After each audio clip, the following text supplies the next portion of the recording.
Hello, everyone, and welcome to episode 5 of the Anime Banter podcast with your hosts Turtle, Sean, and Mike. Thank you for joining us today. How are you guys doing today? I'm very excited to be here. Hope everyone listening is doing well as well. Yep, having a good day. I'm very excited to talk about these two episodes because they were bangers. Yeah. You know what else I'm also excited for, though? Hmm. Seeing Guardians 3 this weekend. Oh, Yeah, Guardians, I'm very scared because I'm worried they're gonna kill off all the characters we like. Yeah. I'm pretty sure it's watching the trailer. It's guaranteed they're going to kill off all the characters that we like. Have your Kleenex ready because it's going to be a real tearjerker, I think. I'm going to have to smuggle some into the theater in my pockets. But the soundtrack should be bitchin'. That's true. Those soundtracks of the other two movies have always been excellent. So this will be a good one as well, I'm sure. Yeah, but you hit the Billboard chart for like the 60s and 70s and just pick like some number one hits, and people are like, "Oh, it's so good." I'm like, "Well, yeah, they were like the best songs that were released that year from like 40 years ago." That's fair, but a good song is a good song, regardless of when it was released. It was number one for a reason. Yeah, I'm just saying though, They're not doing you any know, deep cuts.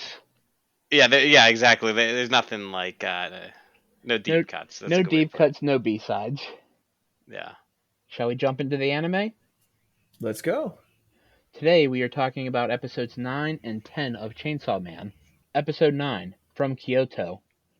Alright, yo, right off the get go, thanks a lot for turning the knife again right at the beginning and showing Himeno dying again. Yeah, that No, hurt again. no hesitation. It's like, cool, I finally was getting over this trauma, and it's like, hey, remember how that character that you really liked died? We're gonna show it again. From different angles this time. It's so mean. I thought it was pretty rough having to wait between episodes 8 and 9. Yeah, Uh, it was just pretty rough. it was a long week to say the least. Yeah. I was very excited to get into these two episodes.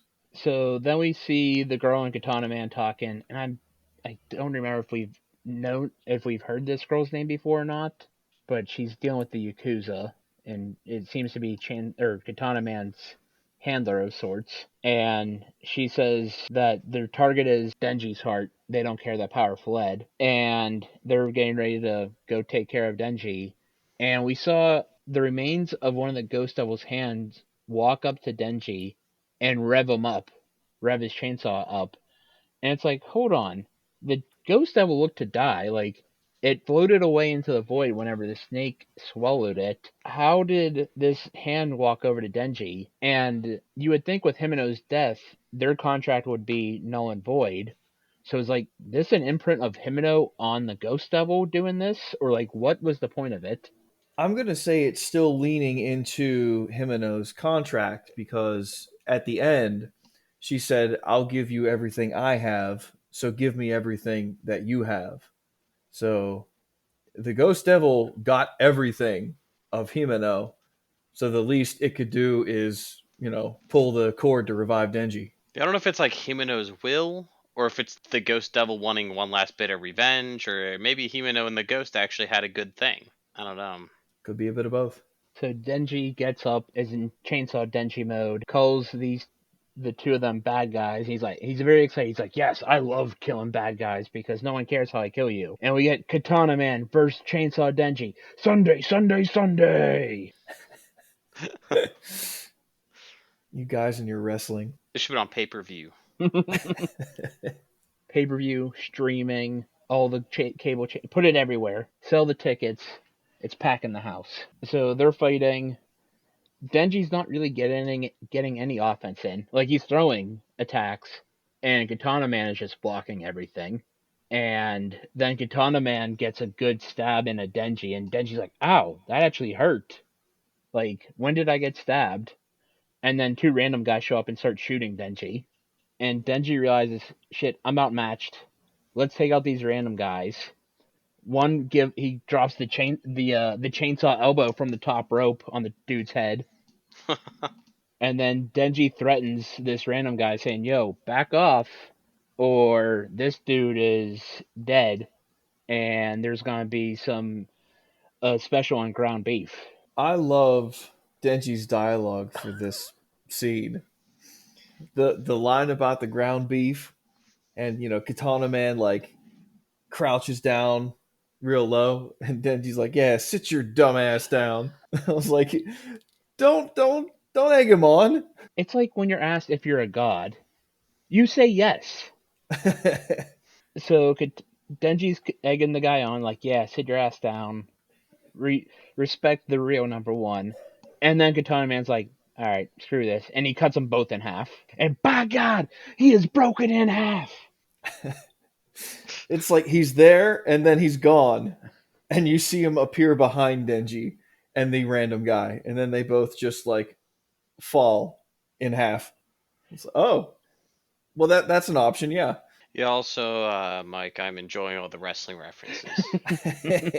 You know, while you do say, in our episode 0, you say that Turtle and I, know a lot about anime, but you're kind of like the novice at it. On this end, Turtle would be the novice at wrestling, and you and I would know the stuff about it. Yeah, I've never watched wrestling. It's just Coming not my soon. thing. Coming soon, the Wrestling Banter podcast, Oh, jeez. where we get Turtle to watch wrestling. It's always one of my favorite takes. Actually, I love when people do things like, I don't know, watch a random like wrestling pay per view, and they're like, I've never watched wrestling. Here are my thoughts on wrestling. It's I always laugh when I watch wrestling in front of my wife and Kurt Angle is on because she knows nothing about wrestling. And she just saw him the one day and she called him a hot dog. She's like, he looks like a hot dog.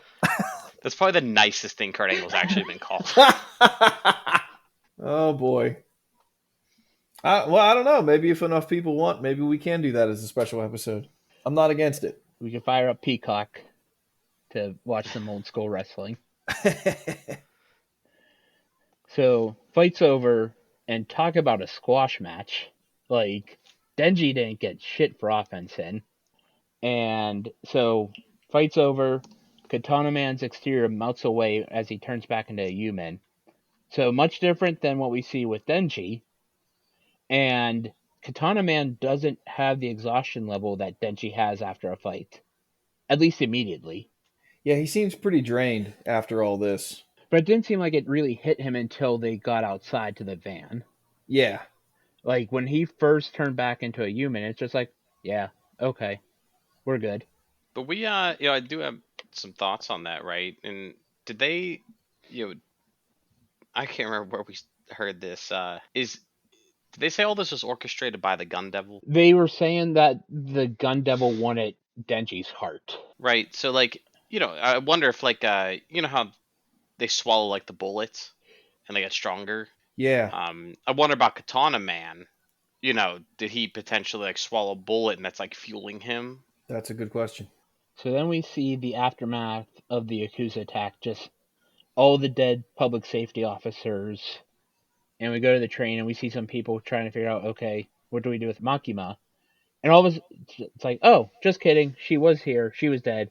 And now she's standing and she's going to beat your ass. And I would like to thank Crunchyroll for the spoiler on this. Yeah, I saw Because that too. the still image for this episode was her standing on the train. Ah, she was the thumbnail. Yeah. Yeah. So it's Why like, why did they do that? Why like, why did they pick that? Of all the images that they could have picked throughout the episode, why did they pick that one? like they could have just picked a thumbnail of the fight. Yeah. So I was pretty bummed about that. Like I feel like had I not seen that thumbnail, it would have been a much bigger shock, like, and a much bigger moment. I mean, I saw that thumbnail last week when we were talking about the last episodes, and obviously I didn't want to say anything, but yeah, I saw that and was like, okay, well, I guess she's alive. So we see two public safety members standing on a train platform, Kurose and Tendo, and they're told about the ambush on public safety and the fact that Makima was shot. And Kuroso made me think of Ryuji from Persona 5 with his "For real?" reply. For real? What a great game, by the way. Not to Yeah, like Very pull good game. aside. Incredible game. Ryuji's a highly, great character. Highly recommend it. Haven't finished it actually. Oh, you need to. It's so good. Dude, I think I love every aspect of the game except for the battle. What? Yeah, I just Oh, think it's boring. oh my Uh, goodness. I mean, for those who have checked out my YouTube channel, you know I love RPGs and turn-based especially are my favorite. That battle system is one of the best battle systems I've ever played. It's so stylish. It's actually fast. It's great. yeah, I just like the life sim part. That's fair, I guess. Like going on dates, raising my stats, I mean, the working a characters are just job. so good in that game. It That's the makes you thing is want to spend time with them. that's what it is. I just want to hang out with my buddies, Yeah, like I'm doing now. that's right. Back to the episode. So all these people run off the train screaming and in a panic, and then we see Makima walk off the train covered in blood, and she assures them that, hey, it's not my blood. There was a shootout on the train. It was the other people's blood. And it's like, um, okay, well, the viewer knows that Makima was shot, so how did she heal unless she's a devil and drank some blood? And we see the guys that she killed on the train, and those holes sure as hell aren't bullet holes that are in them. No, those holes were massive. And she comes off the train and she specifically says, like, oh, that's not my blood. They didn't shoot me. And I was like, yes, they did. We all saw that. What do you mean they didn't shoot you? So, one, like you said, how did she heal? And two, she lied to those two subordinates. I mean, you're right. She wasn't. It's not like she had bulletproof skin and the bullet bounced off. They showed her dead, right? Like Yeah. Right. And so. like we saw Denji got shot, and you could clearly see a bullet hole in Denji.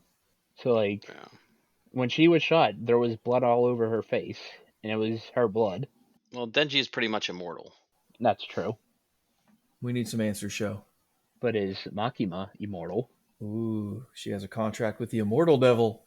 So Makima's telling them, okay, yeah, um, get me 30 convicts. I need to borrow 30 convicts with the worst track records in the temple on the highest peak.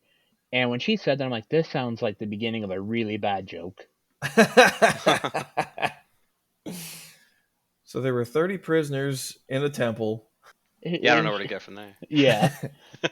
I just got a laugh out of when she said it. I'm like, oh man, like there was some cringe on my end. There was some definite cringe on that. So we see the Yakuza dragging Denji's top half of his body to a van, and the one guy's like, "Yo, help me out. Take the other end." And he's like, "What other end? There's no bottom. Yeah, they should It's not. each grabbed an arm and swung them.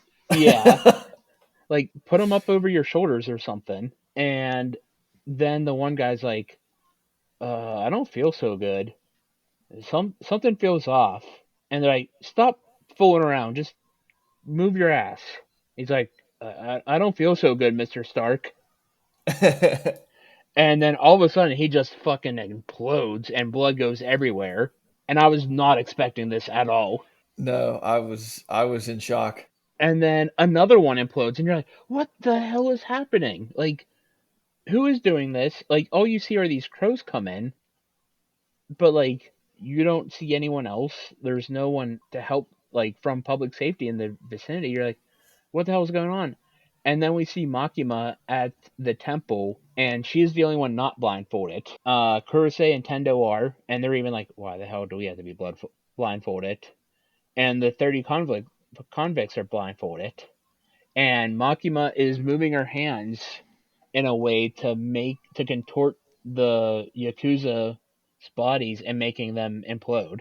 And it was freaking awesome to see. And it was so cool to see her do something besides just paperwork, or like cheer Denji up.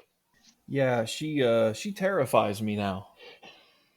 We don't even get like what kind of devil or devils plural that she's contracted with. We just see the scene play out as she just crushes these guys like empty pop cans, and I'm trying to figure out what's going on. Yeah, we haven't heard anything about her devil, and we also just like the way she died and came back. It really does remind me of, like the way that Denji is. So is she like Denji? has she also absorbed a devil into her body? It would kind of like explain why she has such an interest in him. That's true. And like in the beginning, she said that his case is extremely rare, implying that they have seen this before. So maybe it's her. Could be it, but yeah, it leaves you with you get a lot of answers to questions we've had about Makima, but even more questions now. So then we see Makima getting convicts to say the name of the person, and she's pressing her hands together, and it gets them to the person to implode from Kyoto while they're in Tokyo. But how did Makima know these names? It's a very important question that they never explain. Did she have intel on these people? And as we've mentioned um, before we started recording, she conveniently didn't have the names of the two most powerful people. Yeah. How convenient to not have their names and just have her squash them. I guess we have to leave all the strong, interesting characters alive and kill off the nameless guys. Well, they're not nameless. I guess the prisoners said their names. Squash jobbers 1 through 10, please. Yep, that's exactly it. The only thing I can think of is whatever kind of devil powers that she has. The only common denominator that was there were the crows. So does she somehow like able to see everything through the eyes of the crows? Is she maybe able to see their names through the eyes of the crows? Hmm. If so, that could be part of the theory of having contracts with multiple devils. And the one cool thing to see, as we know with contracts with devils, is whenever they summon the devil, it costs the caster something. With Himeno's an eye. With Aki, it's a piece of skin. Um, but Makima doesn't lose anything. The convicts who say the name of the Yakuza members are the ones who die. Yeah, I was wondering if they're mentioning the other people's name. Like, did she kind of forcefully make them forge contracts with a devil? You know, like a devil where like they say a name and that person dies. So like maybe she doesn't have a contract with the devil, maybe just a good relationship, and she kind of like forced these people to forge a contract with the devil and give their lives to kill another. Or maybe the devil, or one of them at least, that she's contracted with just wants lives and doesn't care whose lives. Could be it. And then from the darkness, Kobeni lives! Out of nowhere. A Kobeni out of nowhere. Yeah, I wasn't expecting that either. No. I thought both her and Arai were dead for sure. Yeah. And we see in the flashback that Arai jumped in front of the bullet for her. It's like, yo, he already took a bullet to like the head. How the hell did he jump in front of her bullet? Well, first one was in the neck. You know, you got Oh, shot in that's the right. neck. You got a That, few. You got a few seconds. that's true. Yeah. You got some adrenaline coursing through you, I guess. But she's here to save Denji, and she's wielding a knife. And my first thought was, is that the same knife from the hotel with the Eternity Devil? That'd be my guess. She just carries it around with her. Well, Denji carries that little hatchet, right? True. True. Or he used to, at least. I don't know if he does anymore. And, like, she's so fast. She's a badass. Like, where was this Kobeni in the hotel? Or is this just adrenaline running through her? That's a good question. I mean, Because, I like, had said before if we lost both these characters, I wouldn't be too upset.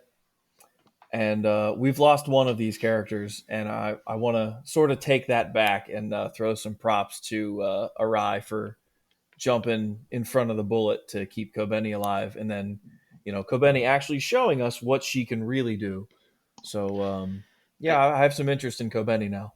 I did want to bring up that I remember Himeno, when she gave her description of Arai and Kobeni, I can't remember really what she said about Arai, but I remember her saying about Kobeni that, like, she had the moves, but not the attitude, or something along those lines. Yeah, And I guess they're showing us that if Kobeni were actually a serious Devil Hunter, maybe she does have the moves. she got a legit hit on, a legit hit in on Katana Man. Like, she sliced his arm off. in one clean move, just boom, his arm was gone. The Katana Man and the woman flee, and Kobeni is holding Denji, and she's crying, and she's apologizing for trying to kill her or trying to kill Denji. And she's like, apologizing for attempted murder. What a joke. What has my life become? And she also blames herself for Arai's death, which it's like, he was dead, like, he was going to die. Yeah. I think it's only natural for when that some if someone like sacrifices themselves for you, So, you would feel guilt, I yeah, think. you get a little bit of survivor's guilt. Yeah, even though the dude was shot right in the neck. I mean, he wasn't gonna make it anyway, probably, but Yeah. Yeah. And if he did, he would have been paralyzed from the neck down. or something like that. Yeah. And then she says she's going to tell him no that she's quitting the next time she sees her, and that made me real sad Yeah. because we're never going to see him and no again. Can't quit then. That's right. She can't. She's not can't quit allowed to your to. can't quit to your boss if you don't have a boss. Yep. Think about it. So someone comes up to Makima and says, "Okay, yeah, here's the deal. Um, we're merging teams, and this is my letter of resignation." And the guy asked her like, "How much of this did you did you anticipate?" And she's like, "Oh, sorry, can't share that with with private citizens." But like, what is her deal? Like, what's her end game besides killing the gun devil? Yeah, I'm very interested to see again, like, what is Makima's deal. I actually just had a thought. I'm not going to talk about it because I think it plays into the next episode. I'll hang on to my thought. Okay. Alright.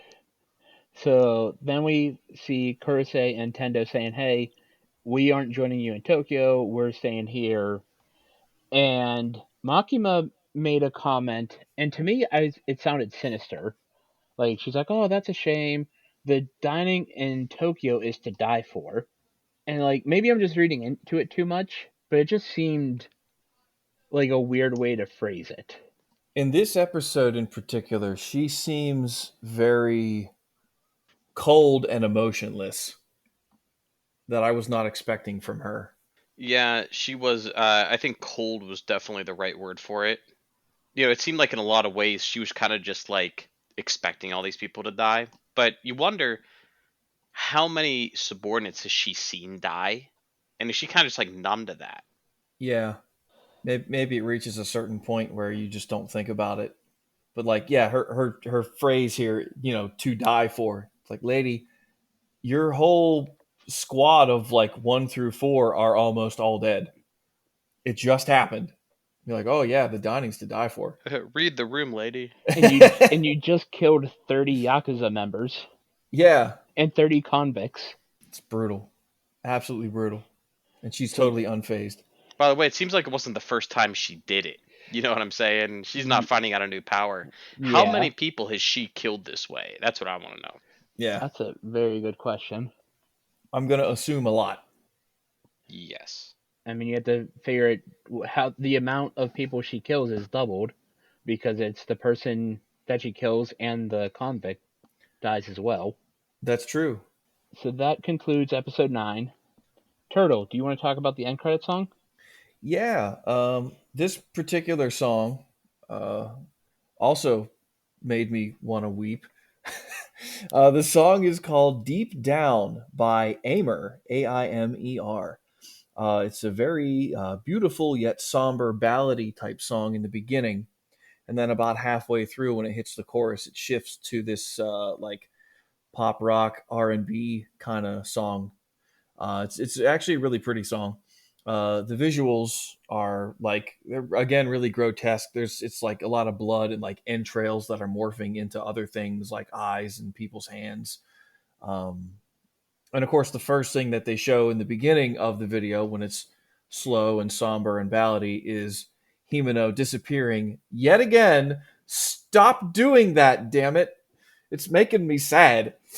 But it's a really cool song. It's great for the ending credits. It's a beautiful piece, and check out the episode and definitely check out the ending clip on YouTube or on Crunchyroll. Watch the episode. Hopefully, you're following along with us.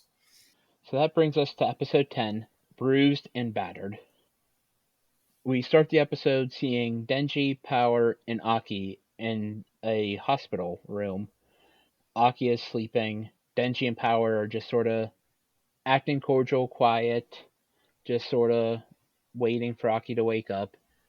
And as soon as Aki wakes up, they realize, oh, Dad's awake. Let's act like shitheads.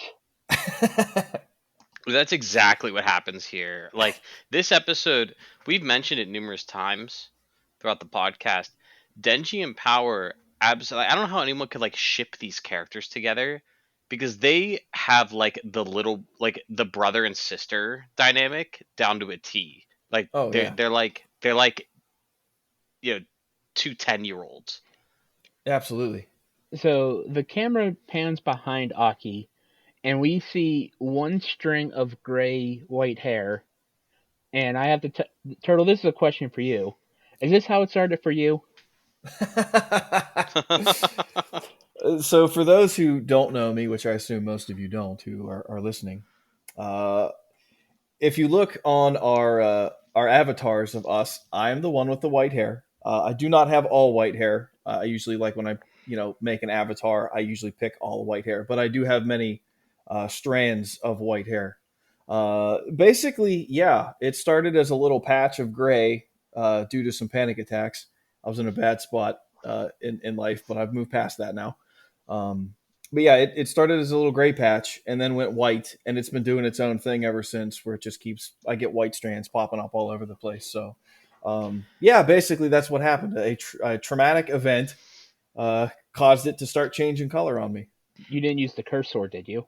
No, thankfully I didn't. Although I probably would have if I had it at the time. Yeah, the curse sword scene is super depressing though. It Yeah. is. Like, he pulls out the sword and he asks it how many years he has left. And it replies, 2. So, how many times did Aki use this sword? Because, I mean, we don't know for sure how many years he has been in public safety between when he first started and when they found Denji. But when he first joined Himeno, he didn't have the sword. So, how often did he use this thing? That's a good question. And the other question is they said that it takes off, huge chunks of your lifespan, but we don't know how huge. Apparently pretty huge Yeah, based on what I'm seeing. yeah. I mean, we don't know if he had 10 years left and it took it to 2. We don't know if he had 40 years left and they're like, okay, you have 2 years left. Sucks to suck. Yeah, it's brutal. Aki asks who lived, who died from the ambush, and Denji's saying everyone who died. And he's like, yeah, and he mentions that Himeno died, and Aki is devastated. And don't blame him one bit for that. No, it was. I mean, we've been suffering since it's happened too. So it's a bad situation. And that they said that like that's his first partner. So like he's had you know other subordinates under him go, but you know not the person above him that he was paired up with first. And she always they had a really good thing.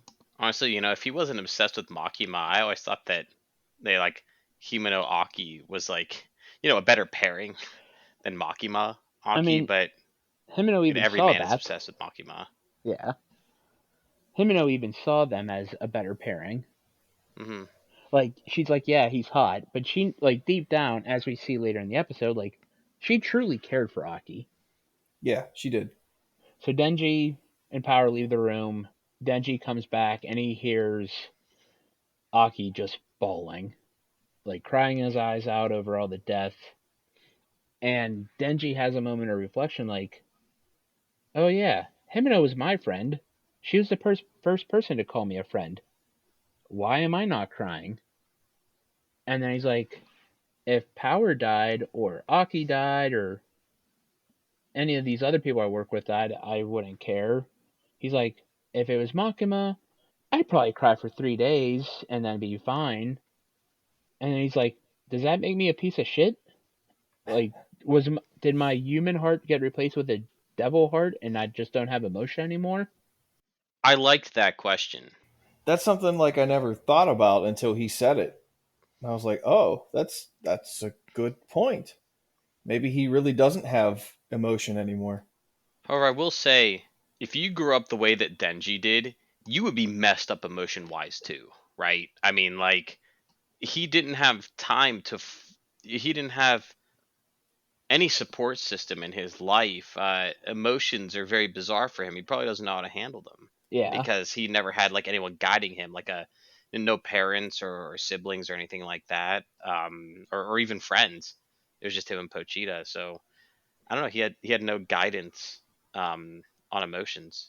I really like this scene because we finally get to see Denji be serious for a brief moment. Like he's actually asking himself some hard hitting questions besides where am I getting my next meal, where am I sleeping, and like at the end of the day, he realizes that's all he cares about is as long as he has a hot meal and a roof over his head, he doesn't care about anyone else. But it shows like he is starting to mature a little bit. He isn't necessarily only caring about boobs and women and such. So we see Makima walking with Denji and Power in a cemetery, and they stop, and this man is there who we realize is Himeno's old master. And I love this guy. He tells Makima to shut up, like doesn't isn't afraid to talk back to Makima at all, which I thought was freaking awesome because we've never seen anyone question her at all. The first man to not simp for Makima. You know what I mean? Just like Yeah.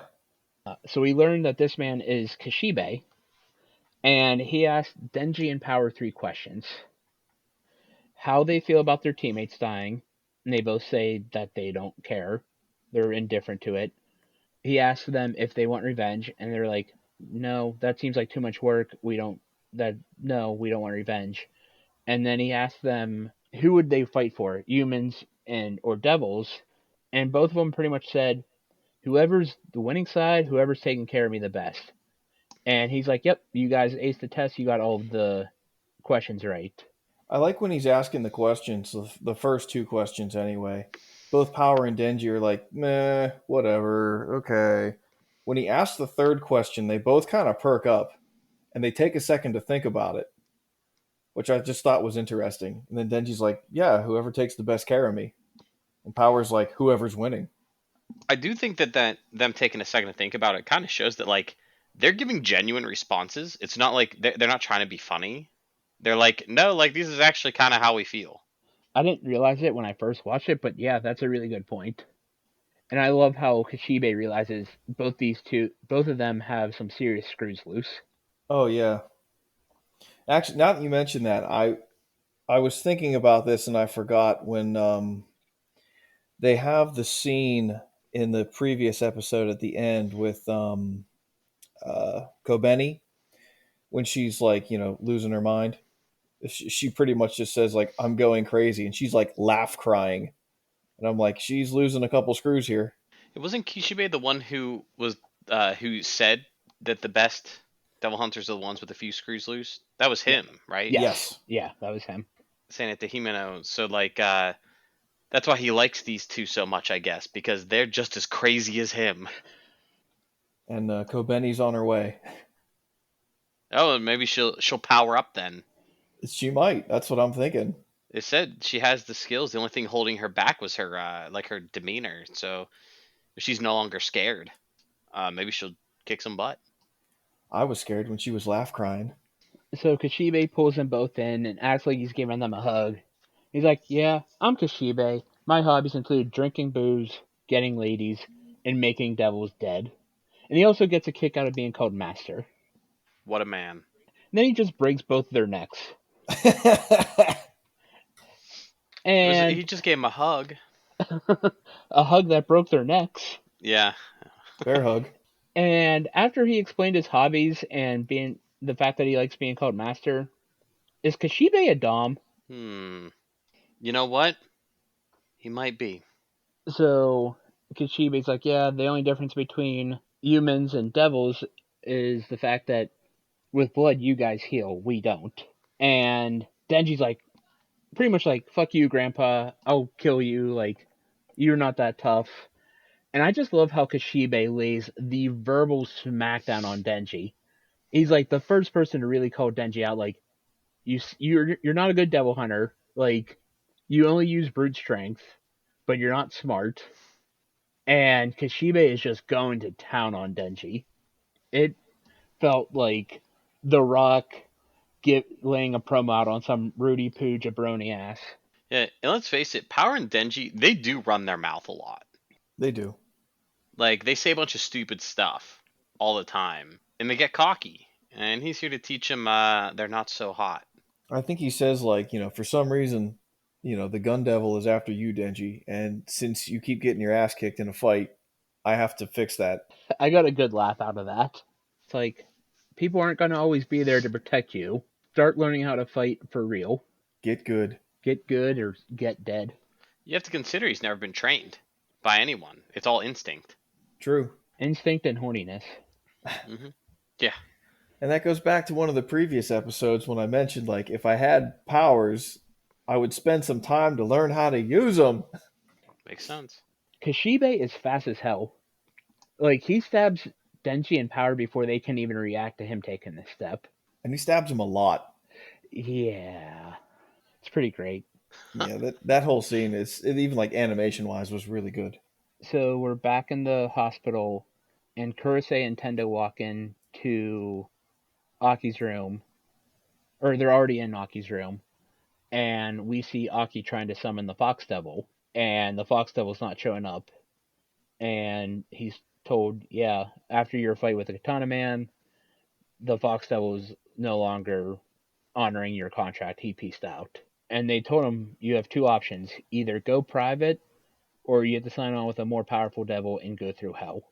And I'm very intrigued to see what these powerful devils are. Like, was the Ghost Devil a powerful devil, or is that like a regular old devil as well? I mean, from what we saw with the Ghost Devil, I would say it's at least a mid tier because it seemed pretty powerful. Mid tier's probably right, I would think. Pretty powerful, but but I don't even know the Death Devil with the sword couldn't even kill Katana Man properly. So like, I don't know if the Death Devil isn't strong enough. I just don't know how to rank these guys. Yeah, I don't know like power creep and where where these devils are labeled as, but I would say like at least mid tier for the Ghost Devil. So Kurosei and Tendo leave, and a woman that we don't see this woman's face. She walks into Aki's room, and Aki reacts like pretty much like he's seen a ghost. And I'm like, who is this woman to make Aki react that way? I definitely like sat up in my chair when I was watching it. Like, wait, what was that? Who is that? And then they cut away again, and I'm like, come on, answers, give me answers, show. I was wondering the same thing. So we return to the cemetery, and it's now night out. And Kishibe's like, all right, that's enough train today. I'm gonna go drink. See you in the morning. And Denji just starts muttering nonsense, and I lost it when Power's like, "Stupid brain, stop being dead," and just attacks him and just starts punching Denji repeatedly in the head until he's like fixes him, like it fixes Denji's brain. She starts screaming, heal, heal, as she's punching him in the face.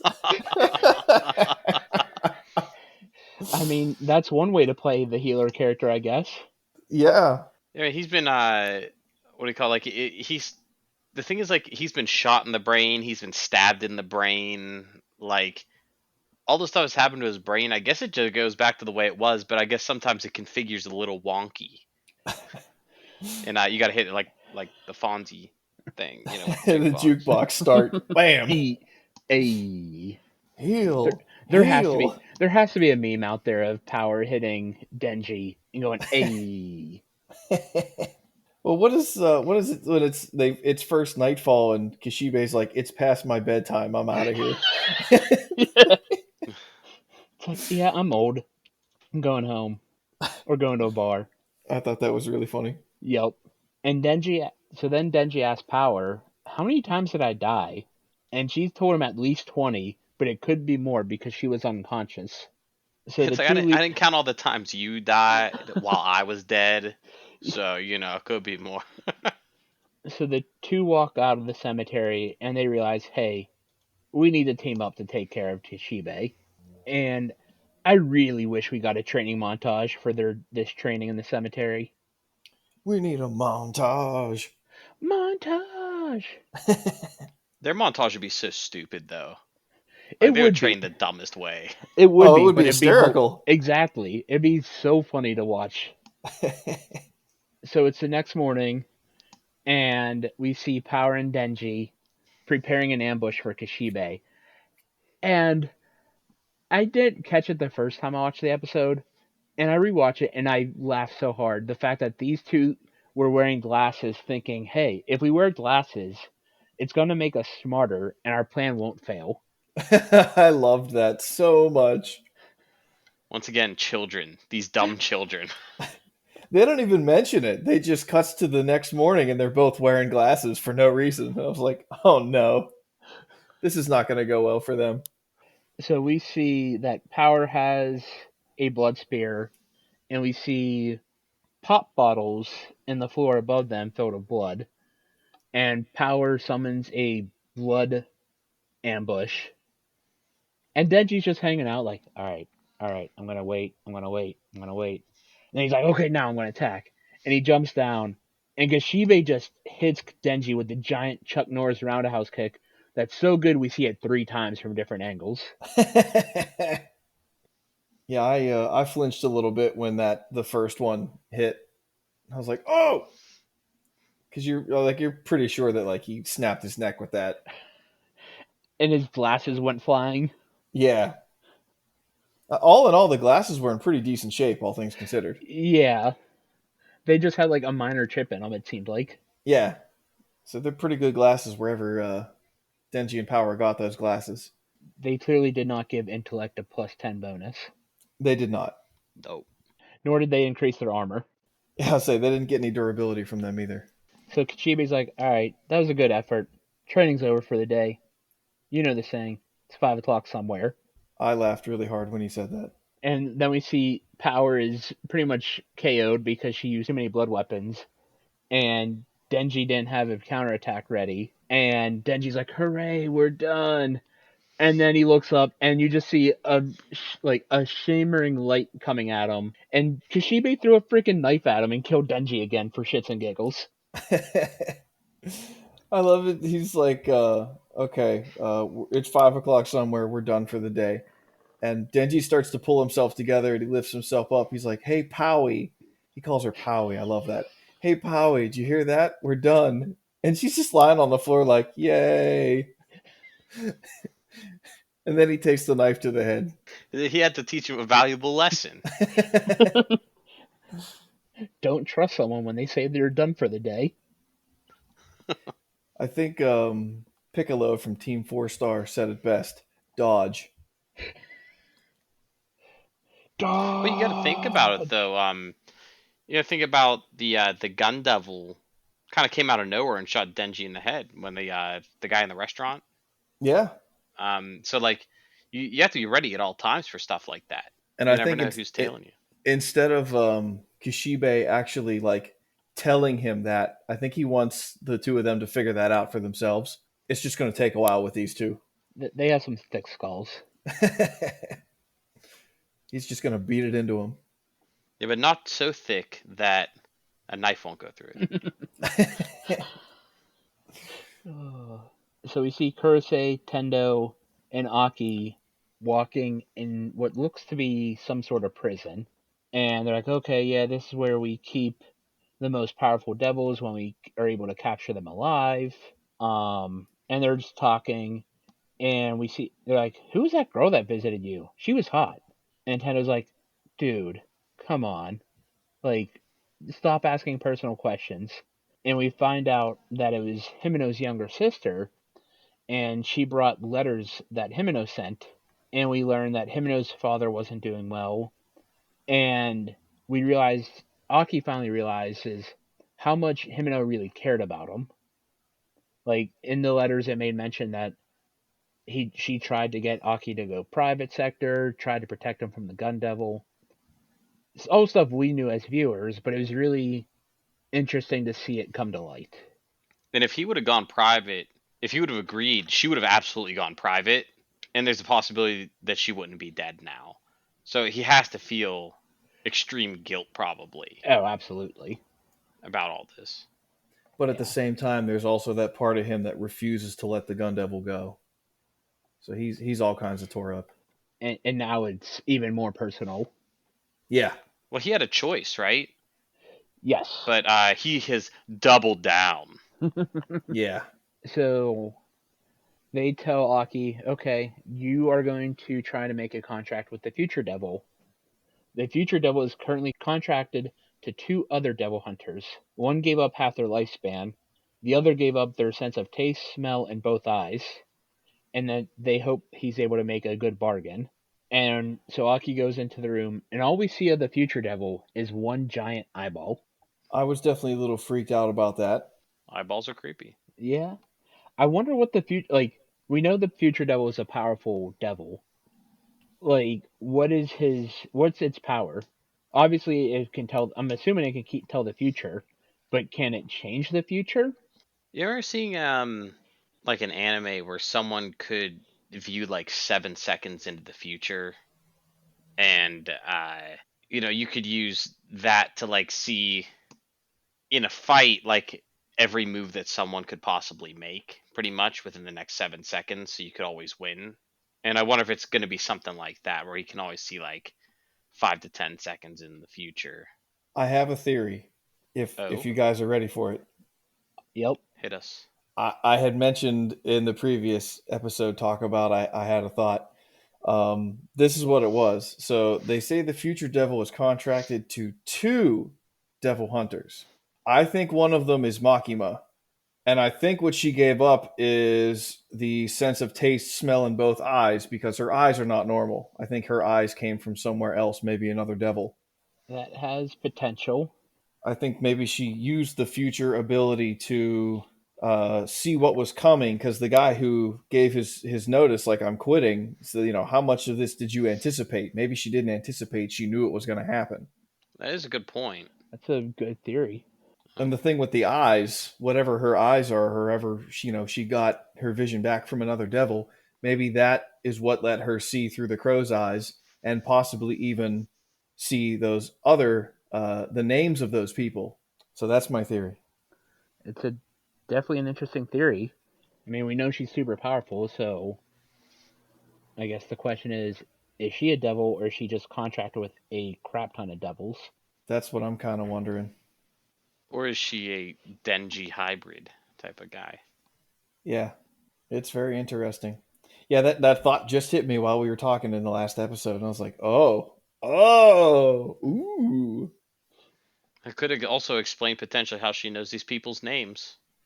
If she got their names in a vision or something. Yeah, maybe she saw into the future and they were like in the newspaper and she was able to get their names and figure out who they were. And thus concludes episode 10. Turtle, do you want to discuss the end credits? This ending song is called Dogland by People One. I thought it actually really interesting that the song is called Dogland when Denji is constantly referred to as a pup or a dog, and they bring it back full circle with this.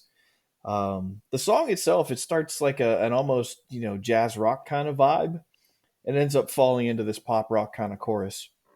The actual footage is like real filmed footage of like streets inside an apartment, but it's like filtered and blurred to make it look like a black and white drawing. And then they animate Denji like over top of the footage, and it's a really cool technique. It's not used very often, but I thought it was really cool. It had some really neat visuals in this way. Um, yeah, I mean the dog theme has come back with Denji needing more training. The song itself I thought was okay, but the visuals this time are really really cool. So if you did not watch the episode, again do so. Watch the show; it's really good. You can check out the ending credits if you want to check it out again, like on YouTube. Dogland by People One. So overall, I thought both of these episodes were excellent. I loved how we finally got to see some of Makima's powers and what she is capable of. We still don't know her underlying game or end goal. Kashibe might be my favorite character after watching episode 10. Like, he is just so damn cool. And it's hard to believe we only have two episodes left of the season, when there's still so much to cover. It feels like we're just starting to like really ramp up for it to come to like an abrupt stop. Yeah, to stop watching and stop our review right there, right before the last two episodes, it was difficult. Yeah, I mean, I gotta hope that there's going to be a season 2 of this because I don't want to be done with this show yet. I definitely want to see more, and I want to see what story they have to tell here. So I'm very interested. Keep my fingers crossed. We're going to get a season 2 because there's no way it's going to end with just 2 more episodes. It's impossible. So that brings us to the Waifu of the Week segment. Who did we all pick and why? And let's start with Sean this week. I picked Kishibe. There were a few I had considered picking, but Kishibe is going to be my pick. I think this is obviously a man who's seen a lot, and I think it's cool that he's still willing to take some youngins under his wing and teach them the way to be a good devil hunter. Also, like honestly, like the fact that like uh, Power and Denji pretty much can't die, just like killing them over and over again is funny. Turtle, who did you pick this week and why? I feel like for at least these 2 episodes, Kishibe is like the choice, but I'm going with Makima. Just the reveals that they have dropped, and again, they've answered a few questions, only to have more questions be asked about her. But like since episode 1, really, we've been asking who is this character and what's her deal, and we finally got a glimpse into what Makima's abilities are, and I am terrified of this woman, but I want to see more and I want to know more. So for these 2 episodes this week, I'm picking Makima as my waifu of the week. I am also picking Kishibe this week. Uh, I mean, he has quickly become my favorite character. He has a lot of "I'm too old for this shit" mentality, where he's just like, "Okay, we're going drinking. I'm done." Like, and I'm gonna be super sad whenever Kishibe dies. So it was just really cool to see him try and train Power and Denji, and I still wish we got a training montage. Maybe we'll get one in episode 11 or 12. Maybe, but I do want to bring up your mention. There are a lot of death flags for this guy.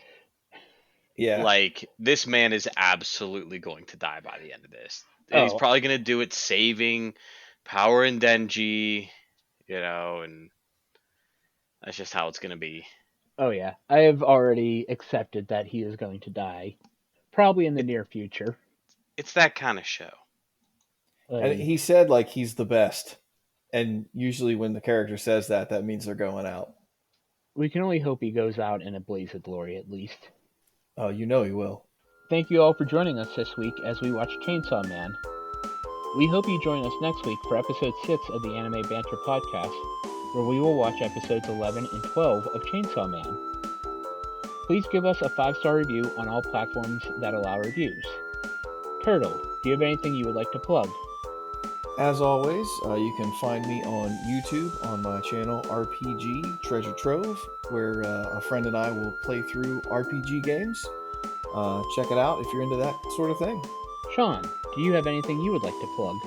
Yeah, we've just wrapped season 1 of the Demon Files podcast, and I would love if you could check that out. Demon spelled Deittman. The Anime Banter podcast can be found on Facebook, Twitter, Instagram, and YouTube. Thank you all for joining us this week, and we will talk to you next week.